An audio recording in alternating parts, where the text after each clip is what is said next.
Hello दोस्तों, आपका स्वागत है हमारे यूट्यूब चैनल मिशन सक्सेस एके पर। आइए कुछ देशों के उपनाम के बारे में समझते हैं। देखिए, उपनाम इन कुछ देशों के, जैसे नॉर्वे, आधी रात्रि का देश या सूर्य का देश। आधी रात के सूर्य का देश किसे कहा जाता है? नॉर्वे को कहा जाता है। यूरोप का खेल का मैदान किसे कहता है? स्विट्जरलैंड को कहा जाता है। यूरोप का बगीचा किसे कहा जाता है? इटली को कहा जाता है। हजारों झीलों का देश किसे कहा जाता है? फिनलैंड को कहा जाता है। पवन चक्कियों का देश किसे कहा जाता है? नीदरलैंड को कहा जाता है। वहीं यूरोप का द्वार किसे कहा जाता है? तुर्की को कहा जाता है। यूरोपीय सभ्यता का उद्गम किसे कहा जाता है? ग्रीस को कहा जाता है। बुल फाइटिंग का देश स्पेन को कहा जाता है। ये देखिए, सूर्योदय का देश जो है, उगते सूर्य का देश या सूर्योदय का देश जापान को कहा जाता है।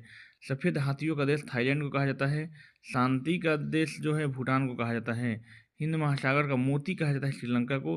हिमालय की गोद में बसा देश नेपाल को कहा जाता है। विविधताओं का देश जो है भारत को कहा जाता है।